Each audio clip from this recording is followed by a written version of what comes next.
Hello बच्चों, नमस्कार, good evening. क्या हाल चाल हैं सभी के। तो आज ये भैया सभी लोग पार्ट नंबर 4 साधारण ब्याज हम लोग पढ़ रहे हैं।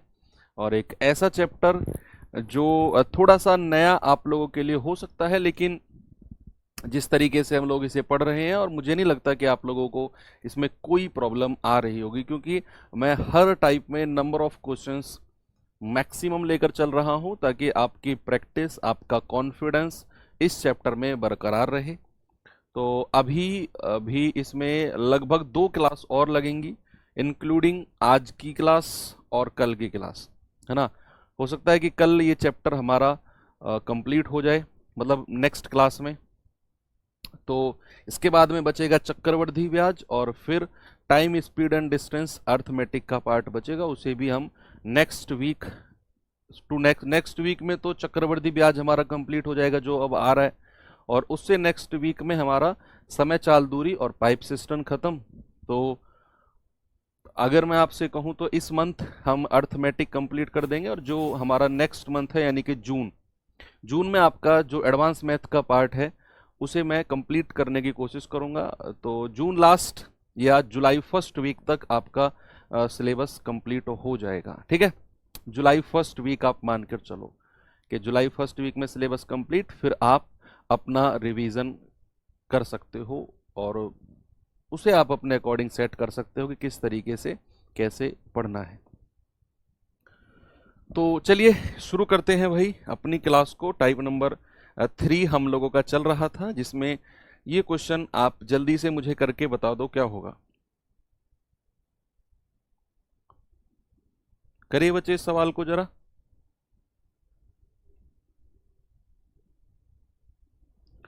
सवाल है भाई, एक धनराशि 3 वर्षों में साधारण ब्याज पर 815 रुपए 3 वर्षों में, और 4 वर्षों में 854 रुपए हो जाती है।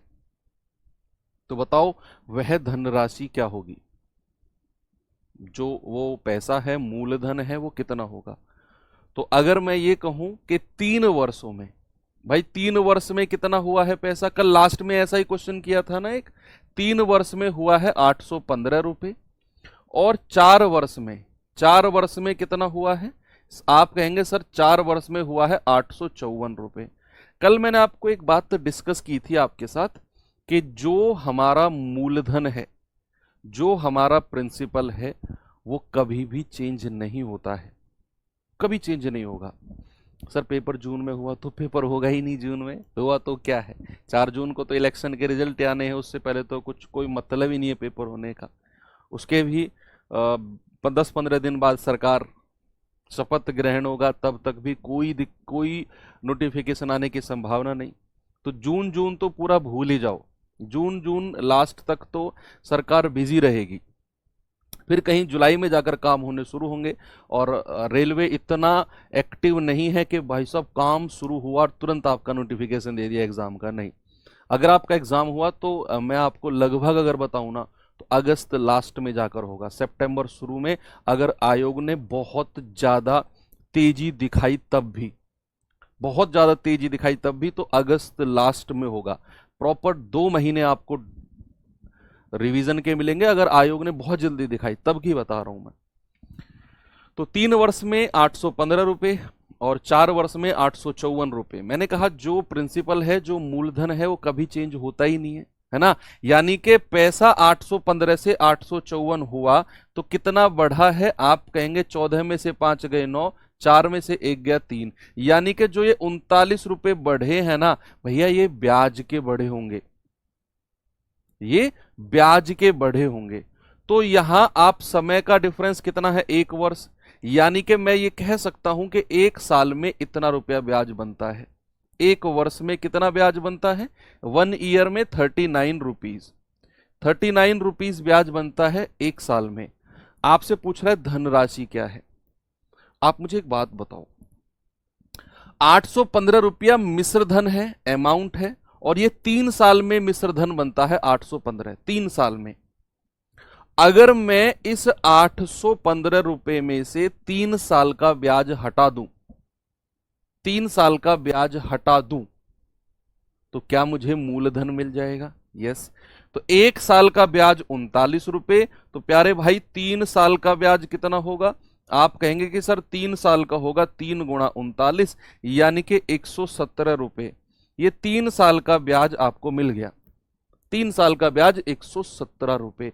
अब 3 साल का ब्याज अगर 117 है तो भाई साहब मुझे चाहिए मूलधन प्रिंसिपल, तो वो कितना हो जाएगा? 815 में से 117 माइनस करेंगे तो 15 में से 7 गए 8 और 10 में से 1 गया 9, 8 में से 1 गया 7, यानी कि 7 में से 1 गया 6। 698 आपका सही जवाब होगा। ऑप्शन नंबर 3 बिल्कुल सही है।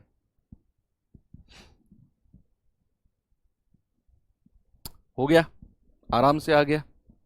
आगे चले, एक और सवाल दूं ऐसा ही। चलिए ये सवाल बताइए जरा। इसमें अगर आपको रेट ऑफ इंटरेस्ट ब्याज की दर निकालनी हो तो वो मैंने कल आपको बताई थी कि रेट ऑफ इंटरेस्ट जो होता है वो 1 साल का ब्याज बटे मूलधन और गुणा 100। भाई 1 साल में कितना ब्याज है वो ऊपर, कितना प्रिंसिपल है वो नीचे, और इनटू 100 आपका रेट ऑफ इंटरेस्ट आ जाएगा। ये सवाल देखिए जरा, क्या है सवाल में। कोशिश करेंगे कि आप इसका जवाब अपनी रफ कॉपी में निकाल पाओ।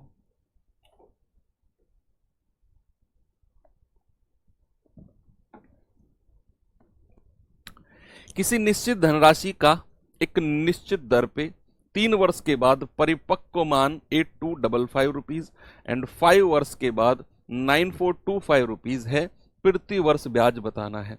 The maturity value of a certain some of money at a certain rate after 3 years is 8255 and after 5 years is 9425। The rate of interest, maturity value मतलब अमाउंट, मिश्र धन की वो बात करेगा। तो यहां ये वर्ड अक्सर बैंक में बहुत यूज होता है। आप कभी बैंक में गए होंगे तो ये वर्ड वहां यूज होता है, मैच्योरिटी वैल्यू। मैच्योरिटी वैल्यू कि भाई कोई स्कीम में पैसा लगाओ, उसकी मैच्योरिटी वैल्यू इतनी हो जाएगी। जन धन योजना, मतलब दुनिया भर की योजना है। आप कभी बैंक वालों से बात करो बैठ के, वो ये वर्ड बड़ा यूज करेंगे आपसे, मैच्योरिटी अमाउंट, मैच्योरिटी अमाउंट। वो मैच्योरिटी अमाउंट का मतलब है कि जितना पैसा आप लगाओगे वो, और जो बैंक का ब्याज बन जाएगा उस रुपए पर, वो दोनों मिलाकर कितना बना है, that is called maturity amount.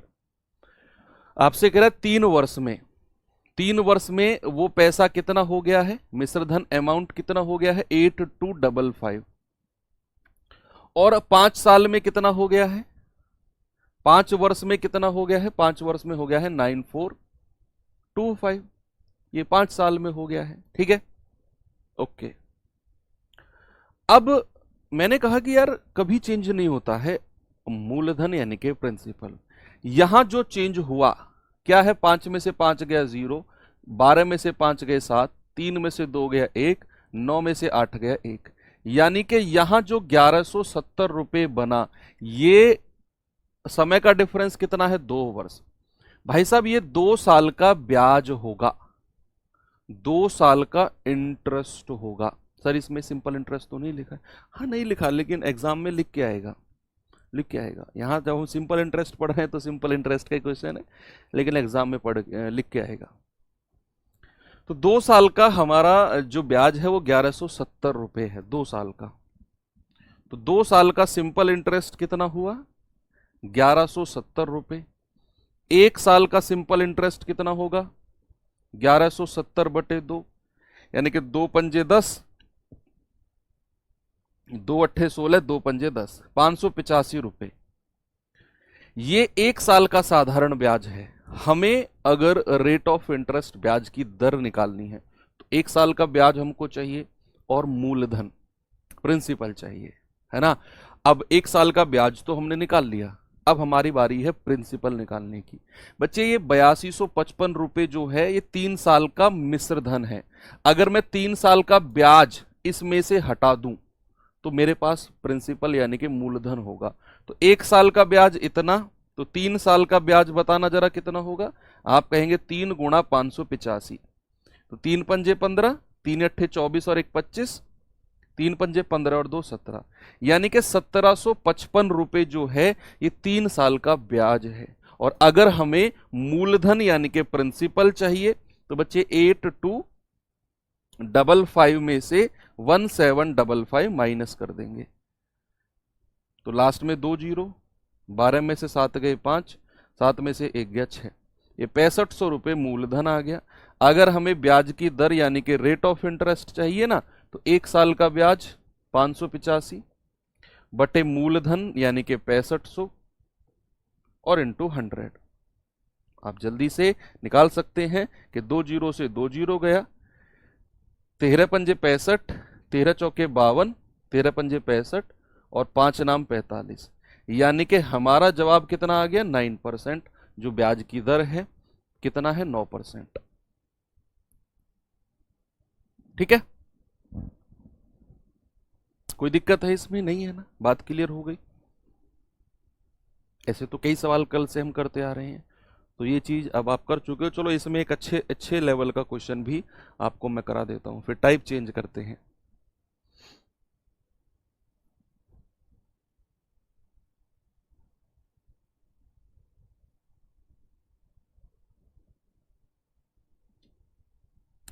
x%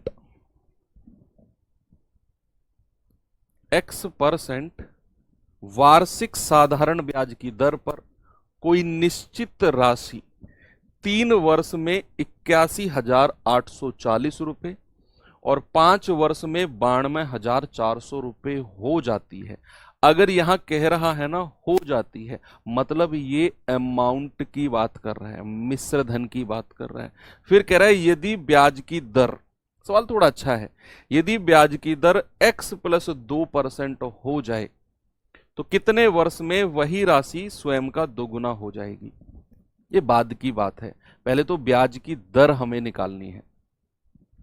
भाई यहां से लेकर और यहां तक के सवाल में सबसे पहले आप रेट ऑफ इंटरेस्ट, ब्याज की दर निकालो। सवाल कर रहा है x% की कोई दर है और कोई पैसा 3 साल में तो इतना और 5 साल में इतना हो जाता है, अमाउंट्स टू, है ना। तो सवाल ने कहा 3 वर्ष में कितना हो जाता है, 3 वर्ष में, तो आप कहेंगे कि सर 3 वर्ष में हो जाता है 81,840।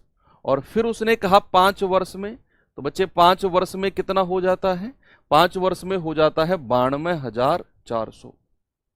ये 5 वर्ष में हो जाता है। तो अगर मैं आपसे कहूं कि 3 साल में इतना रुपया हुआ और टोटल 5 साल में इतना रुपया हुआ, तो जो 81,840 से 92,400 रुपए की बढ़ोतरी हुई है, इंक्रीमेंट हुआ है, ये क्या मूलधन बढ़ा होगा? सर मूलधन तो कभी चेंज नहीं होता, प्रिंसिपल तो जो हम किसी को पैसा उधार देते हैं वो तो उतना ही रहता है। तो फिर ये पैसा यहां से यहां बढ़ा तो क्या बढ़ा होगा? आप कहेंगे सर ब्याज, पैसे का ब्याज बढ़ा होगा। तो भैया कितना डिफरेंस है जरा बताना, 0 और 10 में से 4 गए 6 और 3 में से 13 में से 8 गए 5 और फिर आप कहेंगे 11 में से 1 गया 0 और 9 में से 8 गया 1, यानी कि 10,560 रुपए सर ये ब्याज का बढ़ा होगा, ब्याज का। और कितने वर्ष में? भाई 3 वर्ष से 5 वर्ष का अंतर कितना है, 2 वर्ष में। यानी कि मैं कह सकता हूं कि 2 साल का साधारण ब्याज जो है बच्चा वो 10,560 रुपए है। 2 साल का सिंपल इंटरेस्ट जो है वो 10,560 रुपए है।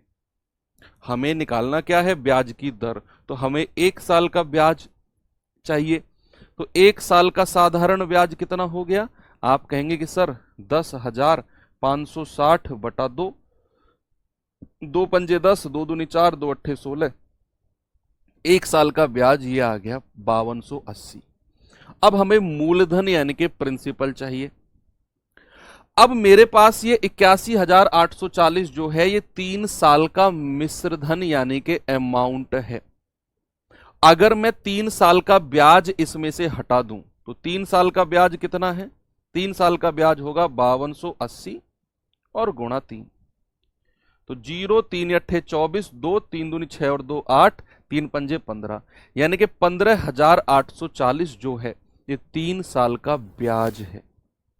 अब मैं अगर इस में से ये हटाऊंगा तो मुझे मूलधन यानी कि प्रिंसिपल मिल जाएगा। तो 81,840 और उसमें से 15,840 माइनस करेंगे तो 0 0 0 और 11 में से 5 गए 6 और 7 में से 1 गया 6, यानी कि 66,000 जो है ये तो मूलधन आ गया, प्रिंसिपल।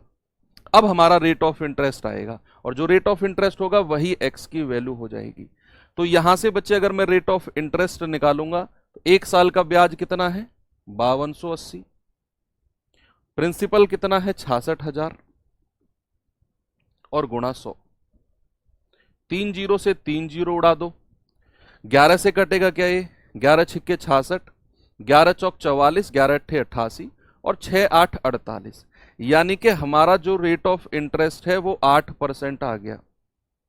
ये 8% क्या है, ये 8% ब्याज की दर है, जो एक्स की वैल्यू हम कह सकते हैं, इसी को ही हम एक्स बोल सकते हैं।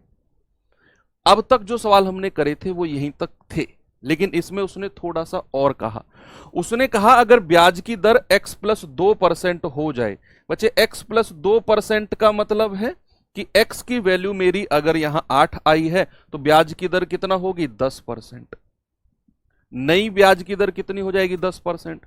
अब कल का एक टाइप हम लोगों ने पढ़ा था कि ब्याज की दर अगर 10% है तो कितने वर्ष में पैसा दोगुना हो जाता है, बच्चे दोगुना हो जाता है। पैसा अगर दोगुना हुआ तो ब्याज कितना परसेंट बना होगा, बच्चे यहां कल वाला टाइप की कहानी आ गई। पैसा अगर दोगुना हुआ है तो याद करो n-1 गुणा 100%, यानी कि 2 - 1 गुणा 100। आप कहेंगे कि सर 100% ब्याज बना, ये 100% ब्याज है। और अगर हमें समय निकालना है कितने समय में बना होगा, कितने समय में बना होगा, तो 100% बटे 1 साल का ब्याज 10%। तो आप कहेंगे कि सर 10 वर्ष में बना होगा, 10 धाम 100 होता है ना, तो 10 वर्ष में बना होगा, ऑप्शन नंबर डी। कल वाला टाइप भी इसमें सवाल में रख दिया, तो ये सवाल एक बहुत ही अल्टीमेट और अच्छे लेवल का क्वेश्चन बन जाता है। देखो यहां तक किसी को कोई दिक्कत नहीं है, कल से चौथा या पांचवा क्वेश्चन हम लोग कर रहे हैं रेट ऑफ इंटरेस्ट 8% निकालने का। सवाल ने कहा कि अगर ब्याज की दर x प्लस 2% हो, तो x प्लस 2% का मतलब है 8 और 2 10%। अब कह रहा है अगर ब्याज की दर 10% है तो कितने समय में यह पैसा दोगुना हो जाएगा। और हमारे दिमाग में तुरंत घंटी बजी, यार अगर पैसा दोगुना हुआ तो सर ने तो बताया था कि परसेंट ब्याज निकालना। ऐसे तो 8-10 क्वेश्चन हम लोगों ने किए थे कि नहीं, जो बच्चे रिवीजन कर रहे होंगे, कि पैसा अगर दोगुना हुआ तो n-1 गुणा 100, 2 में से 1 गया और गुणा 100, यानी कि 100% ब्याज मिला। 100% तो ब्याज है और 1 साल का ब्याज 10%, तो कितने साल लगे होंगे, तो 100% बटे 10 यानी कि 10 साल लगे होंगे। बहुत अच्छा क्वेश्चन है। 1170 बच्चे, 9425 में से 8255 घटा दो, 1170 आएगा। चलिए चलते हैं अपने अगले टाइप नंबर 4 की तरफ। और हाँ, मैं मानता हूं बच्चे ये जो चैप्टर है ना ब्याज, मैंने इनको लास्ट में इसीलिए तो कराया, इनको मैं शुरू में भी करा सकता था, क्योंकि ये चैप्टर थोड़े से आपकी जो प्रैक्टिस है ना उसको ज़्यादा मांगते हैं, थोड़ी सी ज़्यादा प्रैक्टिस मांगते हैं। इनमें क्वेश्चंस भी अच्छे अच्छे बनते हैं और चैलेंजिंग, यानी कि आपकी लैंग्वेज में अगर मैं कहूँ तो हार्ड क्वेश्चन भी यहाँ से बनने के चांसेस होते हैं, है ना। तो आपको बहुत सारी प्रैक्टिस चाहिएगी। साधारण ब्याज है अभी, तो अभी चक्रवृद्धि ब्याज आएगा तो वहां पे तो जो हमारी कैलकुलेशंस होंगी उनमें डेसिमल वाली चीजें भी आएंगी, दशमलव वाली कैलकुलेशंस भी होंगी। 3 साल का ब्याज, 4 साल का ब्याज, 2 साल का ब्याज, 2.5 साल का ब्याज, 3.5 साल का ब्याज, 2 सही 3/5 साल का ब्याज, और वो भी चक्रवृद्धि। तो उसमें तो और भी ज्यादा कैलकुलेशंस होंगी। तो ये 2 चैप्टर ऐसे हैं जो हो सकता है कि थोड़ा सा आपको परेशान करे, क्योंकि इनमें आपकी कंसंट्रेशन और आपकी प्रैक्टिस बहुत सारी चाहिए। सर 1200 आ रहा है, 1170 नहीं, कहाँ पे? ये 1200 डिफरेंस है।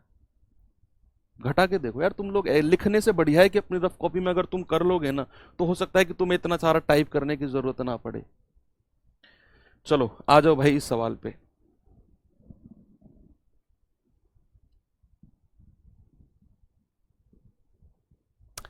किसी धन पर 4% वार्षिक दर से 4 साल का साधारण ब्याज उसी धन पर 5% की दर से 3 वर्ष के साधारण ब्याज से 80 रुपए ज्यादा है। बताओ वो धनराशि कितनी है। अब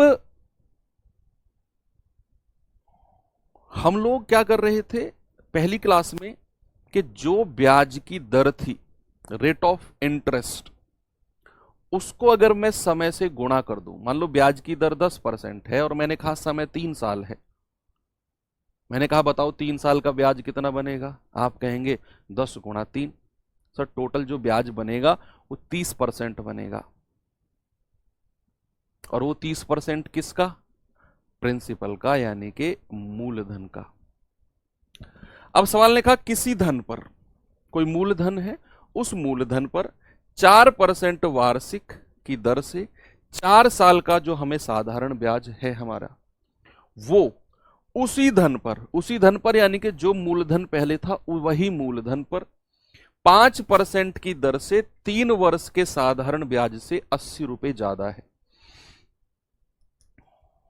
अब सबसे पहले मुझे बताओ कि 4% की अगर दर है और 4 साल का साधारण ब्याज कितना होगा। आप कहेंगे कि सर ये हो जाएगा 16% का ब्याज हो जाएगा। 16% का ब्याज हो जाएगा। आप कहेंगे सर बिल्कुल सही है, बिल्कुल सही है। और यहां पर भाई देखो मूलधन बराबर है ना, मूलधन बराबर है, तो अगर दोनों केस में मूलधन बराबर है तो आप सीधा सीधा परसेंटेज में बात कर सकते हो। हां, अगर ऐसा होता कि यहां कोई और मूलधन होता कि जिसका 4% 4 साल का ब्याज, और यहां कोई और मूलधन, कोई और प्रिंसिपल होता कि जिसका 5% 3 वर्ष का ब्याज, तो फिर हम मूलधन को भी ले लेते, फिर हम मूलधन को भी ले लेते। लेकिन यहां कह रहा है कि किसी धन पर इतना परसेंट इतने वर्ष का ब्याज, उसी धन पर जो पहले है उसी पर इतने परसेंट से इतने साल का ब्याज, तो मूलधन लेने की जरूरत नहीं है। आप 100% का मान दोनों केस में मूलधन होगा। दूसरे केस में कह रहा है कि ब्याज की दर 5% है और 3 साल का ब्याज कितना हो जाएगा, 5×3 = 15% ब्याज। अब आप एक चीज देखो, ऊपर हमें ब्याज कितना मिला 16% और नीचे हमें ब्याज कितना मिला 15%। भैया ये कितना परसेंट ज्यादा है इससे? सर ये तो 1% ज्यादा है, 1% ज्यादा है। और सवाल ने कहा भैया 80 रुपए ज्यादा है। पहले वाला जो ब्याज है वो नीचे वाले ब्याज से 80 रुपए ज्यादा है, और यहां मैंने परसेंट में देखा कि 1% ज्यादा है। तो क्या मैं कह सकता हूं 1% की वैल्यू 80 रुपए होगी? तो 100% की वैल्यू कितनी हो जाएगी? जो 100% होगा बच्चा वही तो प्रिंसिपल यानी कि मूलधन होगा। तो 100% की वैल्यू होगी 80×100, यानी कि आप कह सकते हैं सर 8000 रुपया ये मूलधन है और यही हमसे पूछा गया है। ये रहा, कितना आसान है, सिंपल है ना, आराम से आपने कर लिया। ऐसा ही एक और सवाल है मेरे पास।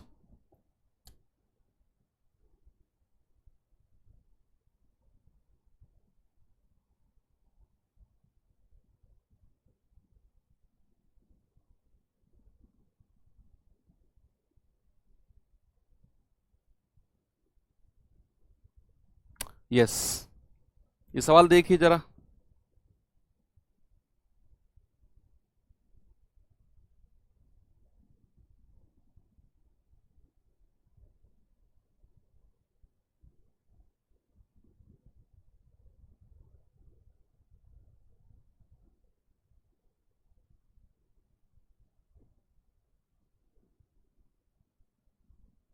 देखो सवाल को, इसी में थोड़ा सा अच्छा, सर 1 की वैल्यू 80 है तो 100 की वैल्यू 8000। हाँ बढ़िया, वेरी गुड।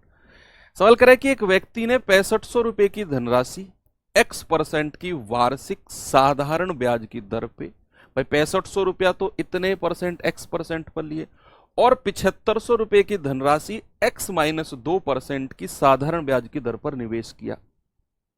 यदि दोनों धनराशियों से 3 वर्ष में प्राप्त ब्याज इतना है, भाई दोनों केस का टोटल ब्याज यहां पर दे दिया, दोनों केस का टोटल ब्याज यहां पर दे दिया, इतना है। तो कह रहा निवेश की गई दूसरी राशि के लिए ब्याज की दर कितनी है। दूसरी राशि के लिए ब्याज की दर का मतलब है आपसे x माइनस 2% की वैल्यू पूछ रहा है। सवाल को फिर से पढ़ो और फिर आप कॉपी में करना शुरू करना, एक बार फिर से पढ़ो आप।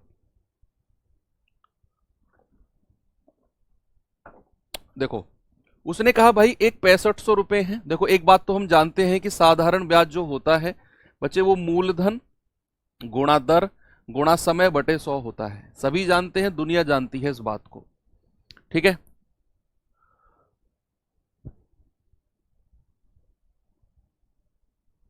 ओके, उसने कहा 6500 रुपए है, x% की दर है और समय बोला है दोनों धनराशियों से 3 वर्ष में।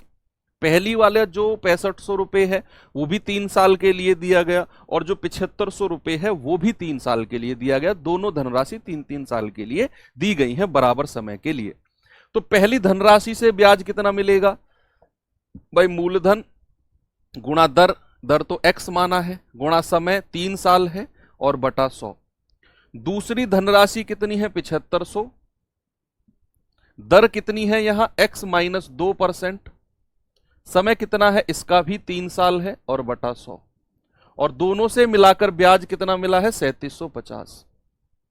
बस यहां से x की वैल्यू निकालो और आपसे पूछा है दूसरी धनराशि की दर यानी कि x माइनस 2, तो जो x आएगा उसमें से 2 घटा देना, आपका जवाब वही होगा।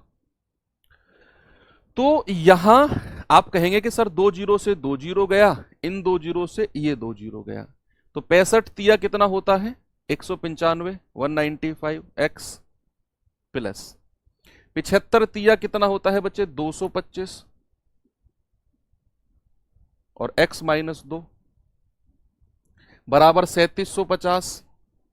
अब 225 के अंदर गुणा करेंगे तो 195x प्लस 225x माइनस 225 की 2 में गुणा करोगे तो 450 आएगा बराबर 3750। अब ये दोनों तो आपस में जुड़ेंगे, 5 5 10, 9 और 2 11 और 1 12, 2 और 1 3 और 1 4, 420x बराबर, ये माइनस का उधर जाकर प्लस हो जाएगा तो 3750 प्लस 450, तो 0 5 5 10, 7 और 4 11 और 1 12, 3 और 1 4। तो बच्चे यहां से x कितना आ गया 4200 बटे 420, 0 से 0 गया 42 धाम 420, यानी कि x की वैल्यू हमारे पास आ गई 10। कितनी आ गई 10। कह रहा है कि निवेश की गई दूसरी राशि के लिए ब्याज की दर, सेकंड अमाउंट जो है, सेकंड अमाउंट तो 7500 है, इसके लिए जो ब्याज की दर है वो तो बच्चा x माइनस 2% है। तो हमसे पूछा गया है x माइनस 2% की वैल्यू, क्या पूछा गया है, ये तो x की वैल्यू आई है, तो दूसरी धनराशि सेकंड अमाउंट के लिए, सेकंड धनराशि के लिए, सेकंड धनराशि जो है बच्चे वो तो x माइनस 2% पर दी गई है, तो इसका मान कितना होगा 10 माइनस 2 यानी कि 8% हमारा सही जवाब होगा, 8%। ठीक है, कोई दिक्कत नहीं है, कह सकते हैं आप, बिल्कुल सही बात।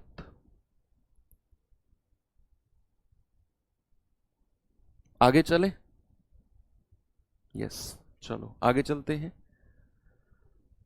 ये तो हो गया है सवाल, है ना, हो गया था दुगनी वाला। ये सवाल करिए जरा।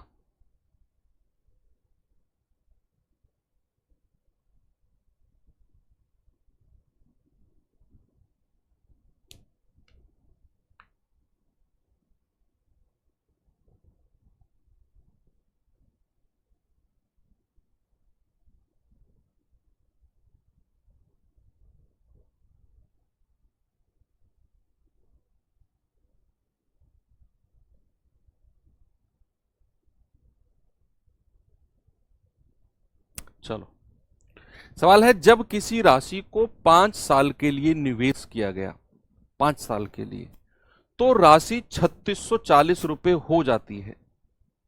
5 साल में 3640 हो जाती है। मैंने कहा ये वर्ड अगर कहीं मिल जाए तो समझ जाना ये मिश्रधन यानी कि अमाउंट की बात कर रहा है। तो सवाल कर रहा है कोई पैसा 5 साल के लिए अगर ब्याज पर दिया गया तो 5 साल में 3640 रुपए मिश्रधन अमाउंट बन जाएगा। ये कह रहा है यदि साधारण ब्याज की दर पहले से 2% प्रतिवर्ष अधिक होती तो यह राशि 3920 रुपए हो जाती तो निवेश की गई मूल राशि क्या है। आपने पढ़ा सवाल, हो सकता है कि आपका दिमाग ने ज्यादा काम ना किया हो इस सवाल में, तो एक बार फिर से पढ़ो, आराम आराम से पढ़ो, फिर मैं आपको यह सवाल समझाता हूं और आप खुद समझ जाएंगे कि यस सर इसमें करना क्या है, समझ गए हम। पहले एक बार आप खुद आराम आराम से पढ़ो, देखिए एक बार।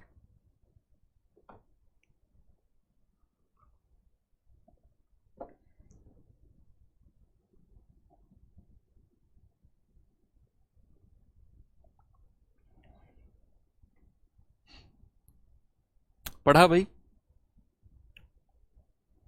करूं एक्सप्लेन? चलो देखो, सुनो मेरी बात, अब पेन साइड में रख दो और सामने देखकर गौर करो बात पे। सवाल आपने 2 बार पढ़ लिया।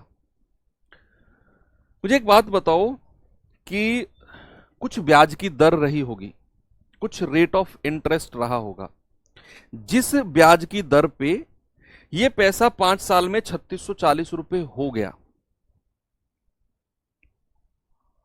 अगर कह रहा है ब्याज की दर 2% प्रति वर्ष ज्यादा होती, ब्याज की दर जितनी रही थी 5 साल में उससे अगर 2% पर ईयर ज्यादा होती, हर साल 2% रुपए ज्यादा मिलता, तो 5 साल में जो टोटल मिश्र धन है ना वो 3640 नहीं होता, फिर वो 3920 रुपए बन जाता। अब पैसा बच्चा अगर 3640 से 3920 रुपए बना, तो यहां से यहां जो पैसा बढ़ा ये क्या होगा, ये ब्याज का रुपया होगा या मूलधन होगा? क्या मूलधन कभी बढ़ता है? सर कैसी बातें कर रहे हो, मूलधन थोड़ी बढ़ेगा, मूलधन थोड़ी बढ़ेगा। यहां तो रुपया मिश्रधन 3640 से 3920 हो गया, इसका मतलब है ये ब्याज बढ़ा होगा। ब्याज बढ़ा होगा तो कितना ब्याज बढ़ा है जरा बताना। 0 में से 0 गया 0, 12 में से 4 गए 8, 8 में से 6 गया 2, यानी कि आप कह सकते हो कि सर 280 रुपए का जो ब्याज है ना वो बढ़ा है, वो बढ़ा है। अब ये तो आपने पता कर लिया कि कितना ब्याज बढ़ा, ये तो आपने पता कर लिया कि कितना ब्याज बढ़ा। अब सवाल नीचे फिर आया कि किसकी वजह से ये ब्याज बढ़ा। ये जो 3640 से 3920 रुपए बनी है मिश्रधन यानी कि अमाउंट, ये 280 रुपए जो प्लस के हुए हैं ये किसकी वजह से हुए होंगे? क्या वो रीजन रहा होगा जिसकी वजह से ये 280 रुपए बढ़ गए? आप कहेंगे सर उसने साफ बोला है कि अगर ब्याज की दर 2% प्रति वर्ष अधिक हो जाए, हर साल 2% ब्याज ज्यादा लगने लगे, तो कुल ब्याज में वृद्धि, अगर मैं आपसे पूछूंगा कुल ब्याज में वृद्धि, कुल ब्याज में कुल वृद्धि,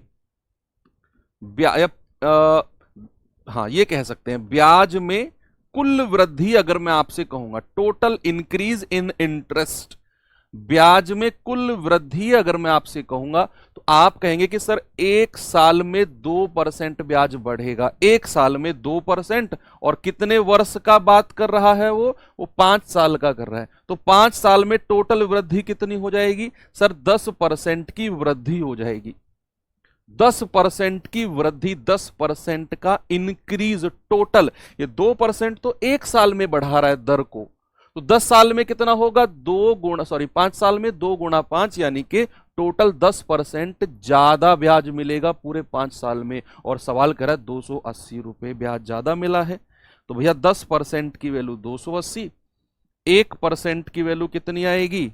280 बटा 10, तो 100% की वैल्यू कितनी है? आप कहेंगे 28 गुणा 100, यानी कि 2800।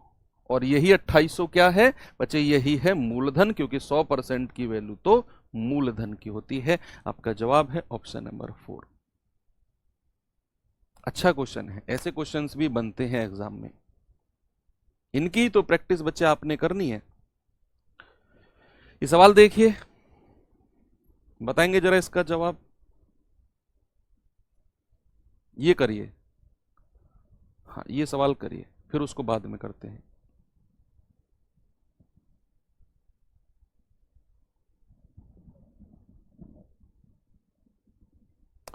भाई सवाल है 6000 की राशि साधारण ब्याज पर 4 वर्षों में 7800 रुपए हो जाती है। 6000 रुपए है, कोई ये मूलधन है, और ये 4 साल में 7800 रुपए हो गया। यदि ब्याज की दर में 2.5% की वृद्धि होती तो समान राशि समान समय में कितनी हो जाती। देखो, सबसे पहले हम देखेंगे कि हमारे पास जो मूलधन है, जो प्रिंसिपल है, वो कितना है 6000 रुपए, और कितनी हो गई यानी कि मिश्र धन कितना हो गया, अमाउंट कितना हो गया 7800 रुपए, है ना भाई। साफ कह रहा है कि 6000 रुपए की राशि है, 4 साल में 7800 हो गई। इसका मतलब है कि मैं ये कह सकता हूं कि यहां पर 1800 रुपए ब्याज बना होगा। 1800 रुपए किसका बना होगा, ब्याज का, ब्याज का। और मैं ये भी कह सकता हूं कि 4 साल में ये बना है। कितने साल में बच्चे, 4 साल में, 4 साल में। अब सवाल कह रहा है कि अगर ब्याज की दर 2.5% ज्यादा होता, 2.5% ब्याज की दर ज्यादा होने का मतलब क्या है कि हर साल, प्रत्येक वर्ष, ईच ईयर में हमें 2.5% ज्यादा ब्याज मिलता। तो आप मुझे बताओ 4 साल में कितना एक्स्ट्रा, कितना ज्यादा ब्याज मिल गया होता। भाई साफ सीधी बात है कि 6000 रुपए की धनराशि है, वो 4 साल में 7800 हो गई, तो ब्याज हमें मिला 1800 रुपए। अब सवाल ने कहा कि अगर ब्याज की दर 2.5% ज्यादा होती तो आप मुझे बताओ 4 साल में कुल कितना एक्स्ट्रा ब्याज आपको मिल जाता।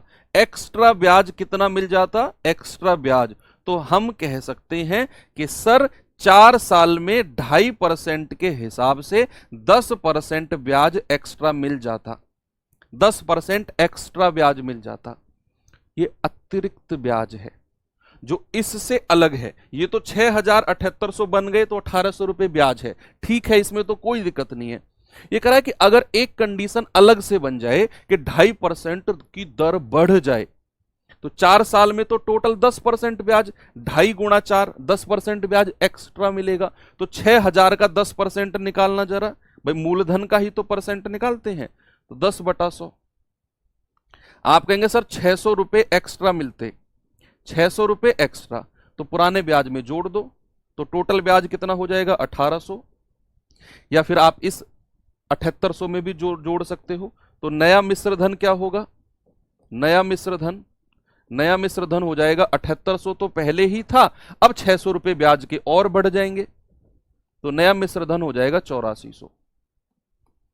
ये रहा ऑप्शन नंबर ए। भाई हमने तो एक्स्ट्रा ब्याज निकाला है, 2.5% की वृद्धि हुई, 4 साल में टोटल 10% एक्स्ट्रा ब्याज मिलेगा, तो 6000 का 10% यानी कि 600 रुपए ज्यादा मिलेंगे। तो आपसे कह रहा है बताओ अब कितना हो जाएगा वो पैसा, तो 7800 तो पहले ही था, अब 600 रुपए एक्स्ट्रा मिलने लग जाएंगे, तो 7800 प्लस 600 यानी कि 8400। आप इसे फॉर्मूले वाले तरीके से भी कर सकते हो। Yes you can do it. कैसे, मैं बताता हूं जरा। आपने यहां देखा, ये अच्छा, ये जो मैंने आपको टाइप कराया है ना, मैं कह रहा हूं ये बेस्ट है, ये बेस्ट, इससे बेस्ट टाइप, इससे बेस्ट तरीका हो ही नहीं सकता इस तरह के सवाल को करने का, कुछ नहीं हो सकता। मैं कह रहा हूं आप दुनिया का कोई तरीका ले आओ, इससे बेस्ट नहीं होगा कि एक्स्ट्रा ब्याज निकाला, मिश्र धन में जोड़ दिया, आंसर आ गया। लेकिन अगर आप फॉर्मूले से ही जानना चाहते हो तो आपको पता चल गया कि ब्याज 1800 रुपए है, मूलधन 6000 है, 4 साल का समय है, तो ब्याज की दर निकाल लो कि साधारण ब्याज बराबर मूलधन गुणा दर, गुणा समय 4 साल है बटा 100। तो 2 जीरो से 2 जीरो गया, 6 से जाएगा, 6 तिया 18, 30 बार।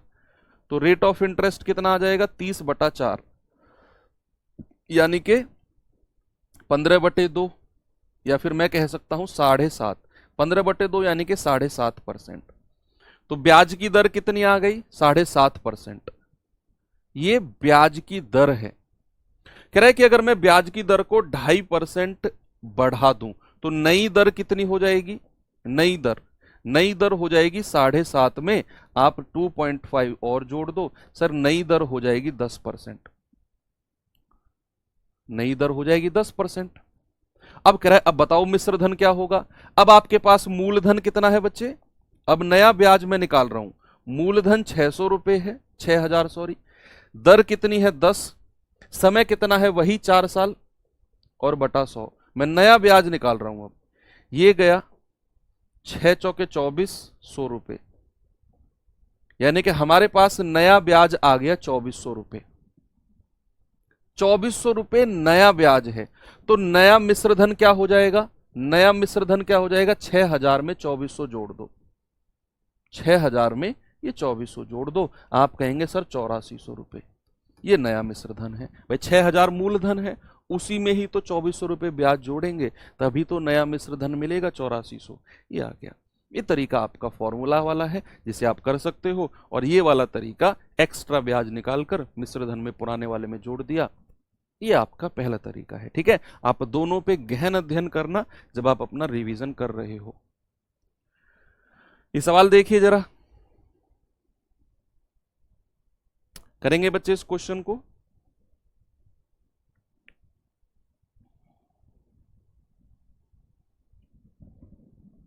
आज की बहुत टाइट क्लास है।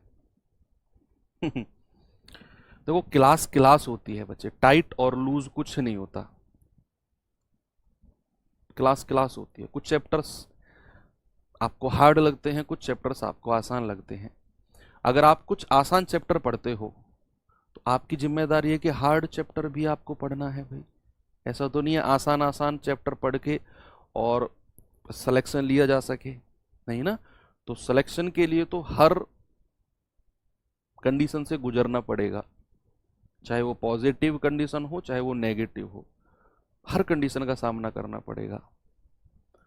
अगर खरगोश की तरह रोड के बीच में खड़ा होकर आंखें बंद करके सोचो कि मैं किसी को दिखाई नहीं दे रहा हूं, ऐसे ही अगर हम भी आंखें बंद कर लें, और मतलब आंखें बंद करने का मतलब है कि अच्छे चैप्टर्स को छेड़े ही ना और ये सोचे कि हमारा सिलेबस हो गया। या फिर बहुत सारे बच्चे ऐसे करते हैं कि वो मॉक टेस्ट नहीं लगाते हैं, क्यों, क्योंकि वो उनका रीजन होता है कि सर हमें डर लगता है मॉक टेस्ट लगाने से। इसका मतलब है वो उसी खरगोश की तरह है जो बीच रोड पे आंखें बंद करके ये सोचता है कि मुझे कोई देख नहीं पा रहा, मेरा एक्सीडेंट नहीं होगा, उसने अपनी आंखें बंद कर ली। तो आप मॉक टेस्ट ना लगा के या फिर अच्छे चैप्टर्स ना करके अपनी आंखें बंद करके सोच रहे हो कि मैं किसी को दिखाई नहीं दे रहा, चुप निकल जाऊंगा मैं साइड में से, नहीं, सामना तो करना पड़ेगा, चाहे आप आंखें खुली रखो चाहे बंद कर लो। तो मॉक टेस्ट वगैरह लगाते रहो, चाहे आपका कॉन्फिडेंस लो हो चाहे अप हो, चाहे आपके मार्क्स 0 आए चाहे नेगेटिव में आए, लेकिन मॉक टेस्ट जरूर लगाया करो, वीक में एक तो जरूर लगाओ।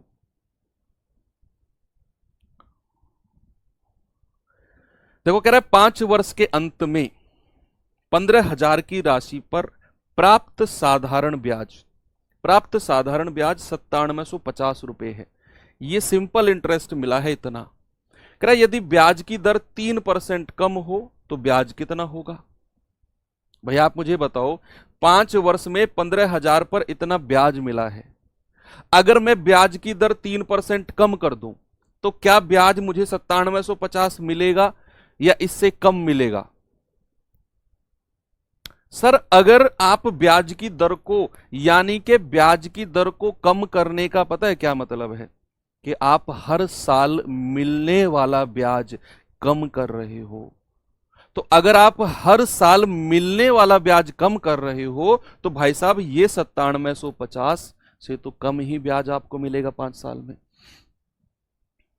इस बार वो ब्याज की दर को 3% कम कर रहा है, तो आप मुझे बताओ कि 5 साल का समय है तो कुल कमी कितनी हो जाएगी? कुल कमी, अगर मैं कुल कमी निकालूंगा तो मैं कहूंगा 5 साल का समय है और ब्याज की दर में 3% की कमी कर रहा है, सर कुल कमी आएगी 15% की।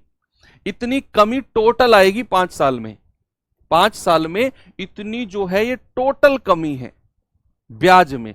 तो 15,000 मूलधन है, जरा 15,000 का 15% निकालना, 15/100।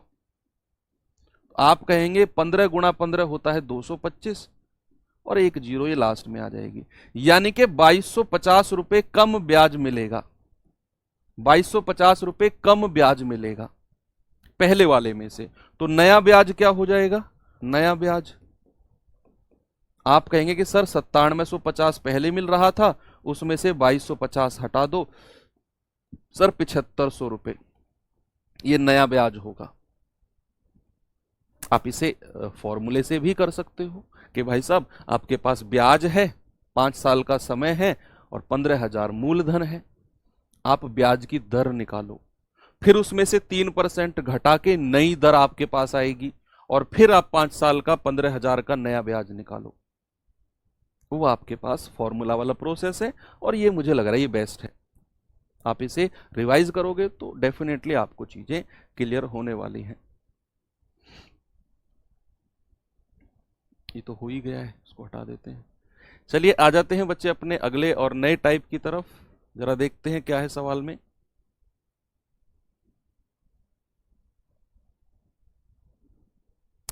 देखिए सवाल को,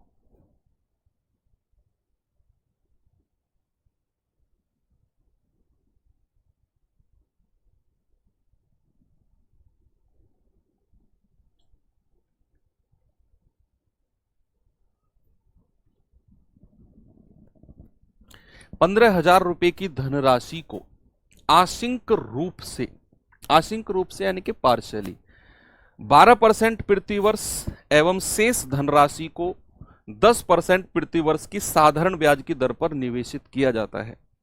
यदि 2 वर्ष के पश्चात कुल ब्याज 3340 रुपए है। कुल ब्याज का मतलब है जो अलग अलग दर पर पैसा दिया है ना, इन दोनों से मिलकर टोटल ब्याज इतना मिला है। तो कह रहा 10% पर कितना पैसा दिया होगा। ऐसे सवालों को करते हैं एलिगेशन मेथड से। मिक्सचर एलिगेशन पढ़ा है ना, सवाल को एक बार पढ़ो। सवाल कह रहा है कि आपके पास 15,000 रुपए टोटल है। अब 15,000 का कोई एक हिस्सा आपने 12% पर दिया और जो बच गया है वो आपने 10% पर दिया।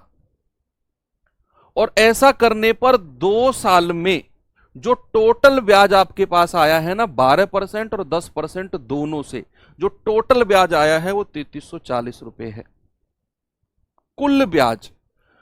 तो आपसे कह रहा है 10% पर जो आपने पैसा दिया है वो कितना है। तो सबसे पहले ऐसे सवालों में हमें क्या करना है, जो हमें 2 साल में कुल ब्याज दे रखा है ना, हमें कुल ब्याज की दर निकालनी है। कुल ब्याज की दर टोटल रेट ऑफ इंटरेस्ट निकालना है। तो साधारण ब्याज कितना मिला है? कुल 3344 रुपए बराबर मूलधन कितना है? 15,000 रुपए। समय दर हमें निकालनी है, समय हमारे पास कितना है? 2 साल और बटा 100। तो यहां से हमारे पास जो आएगा बच्चे ये कुल ब्याज की दर आ जाएगी, जो 12% और 10% दोनों से। सर आंशिक का कोई मतलब? आंशिक का मतलब होता है पार्शियली यानी कि 15,000 का एक हिस्सा और दूसरा हिस्सा 2 भागों में बांटना है। तो यहां 2 जीरो से 2 जीरो उड़ गया। आर का मान निकालो हमें। कुल ब्याज टोटल जो पैसा 15,000 है इस पर टोटल ब्याज मिला 3344। तो मैं टोटल ब्याज की दर निकाल रहा हूं। तो ये कितना आएगा बच्चे जरा बताना। हाँ आप कहेंगे कि सर 2 से कटेगा, 2 एकम 2, 1 2 छिक्के 12, 1 2 सत्ते 14, 2 दूनी 4। ठीक है, तो यहां से आर कितना आ गया? 1672 बटे 150। इसको ऐसे ही रहने दो, हमें ये मिल गया 1672 बटे 150%। अब एलिगेशन लगा दो कि भाई साहब एक ब्याज की दर को उसने दिया है 12%, एक हिस्से को 12% पर, दूसरे हिस्से को दिया है 10% पर। और इन दोनों से मिलकर जो ब्याज मिला वो 3344 है। मैंने 3344 की ब्याज की दर निकाल दी। ये टोटल 15,000 पर मिला है ना 3344 2 साल में, तो मैंने इसको यहां फॉर्मूले में रख के रेट परसेंट निकाल दिया। ओवरऑल रेट परसेंट कितना है उसे मैं सेंटर में रख दूंगा, 1672 बटे 150। यही आपने करना है कि जब भी किसी पैसे के एक हिस्से को किसी प्रतिशत पर, दूसरे को किसी पर, और फिर कहेगा कि टोटल ब्याज इन दोनों से इतना मिला, तो आपने टोटल परसेंट निकालनी है, ब्याज की दर, ओवरऑल रेट ऑफ इंटरेस्ट कितना। जैसे हमने ये निकाला है कि ओवरऑल 3344 ब्याज है, 2 साल में है और मूलधन 15,000 है, तो ओवरऑल रेट हो गया इतना। उसे एलिगेशन मेथड में सेंटर पे रख दो और रेशियो निकाल दो। अब चूंकि बच्चे यहां 150 डिवाइड में है, तो फिर आप 150 की गुणा तीनों में कर दो, यहां भी, यहां भी और यहां भी। ये तो हमने एलिगेशन मेथड में सीखा है भाई। ये क्या 15 12 180 यानी कि 1800, और ये आएगा 1500, और यहां तो 1672 है। 1672 में से 1500 गया तो 72, ये आएगा तो 128। वही 1800 में से 1672 गया तो 128। तो ये कितनी बार कटेगा, ये जाएगा आपका 8 से, 8 से कटेगा ना, 8 नाम 72, 8 एकम 8, 8 छिंग 48। तो नीचे जो रेशियो बना है 9 16 का, बच्चे ये मूलधन का रेशियो बना है। मूलधन का कितना, 9 और 16, ये मूलधन का है ना। तो आप इसको जोड़कर 15,000 के बराबर कर लो और फिर अलग अलग पैसा निकाल लो कि 16 और 9 25, भाई 16 और 9 25, 25 यूनिट का मान 15,000। एक यूनिट का मान कितना आएगा, 25 छिक्के 150, एक यूनिट की वैल्यू आएगी 600। और अगर एक यूनिट की वैल्यू 600 है, आपसे पूछ रहा है 10% पर जो पैसा दिया गया है वो कितना है, 10% वाला पैसा तो ये होगा 16। तो 16 यूनिट की वैल्यू आएगी 16 गुणा 600। भाई एक का मान 600 तो 16 का मान 16 गुणा 600, 16 छिक्कम 9600। ये हमारा जवाब हो जाएगा कितना, 9600 आएगा। 6500 क्यों, 8 एकम 8 4 8 छिंग 48, सही तो है। ठीक है, इनमें से कोई सा भी आंसर नहीं है आपका, क्योंकि 10% पर पैसा ज्यादा दिया गया है। ये 16 यूनिट आ रहा है तो ज्यादा पैसा दिया गया है, तो ज्यादा रेट भी यहीं पर आएगा। 172 होगा, कौन सा 172 होगा, ओहो हाँ हाँ हाँ हाँ, ठीक है ठीक है ठीक है। हम 1672 में से 1500 घटाएंगे तो 172 आएगा। ठीक है ठीक है ठीक है बच्चे, इसको ठीक कर लेते हैं, है ना। आ गई बात समझ में। तो 4 से जाएंगे, 4 चौके 16, 4 तिया 12, 4 तिया 12, 4 दूनी 8। ठीक है भाई, आ गई बात समझ में, है ना। तो इन दोनों को अगर हम जोड़ेंगे तो ये आएगा आपका 75। इन दोनों को जोड़ा 75, और 75 का मान कितना है 15,000।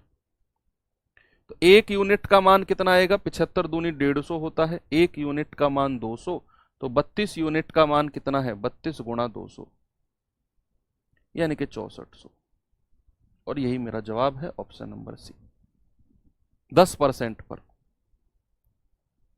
10% पर कितना, 6400। ठीक है, आगे चलते हैं। और एक सवाल अब मैं आपको होमवर्क भी दे देता हूं, ये रहा। यस, इसको आप खुद से करना। कल की क्लास बच्चे हम यहीं से शुरू करेंगे, और फिर हो सकता है कि कल हम ये चैप्टर जो है वो कंप्लीट कर दें। ठीक है, कल यानी कि अब आपकी क्लास मंडे को होगी। तो मिलते हैं बच्चे नेक्स्ट क्लास में। थैंक यू, बाय बाय, जय हिंद।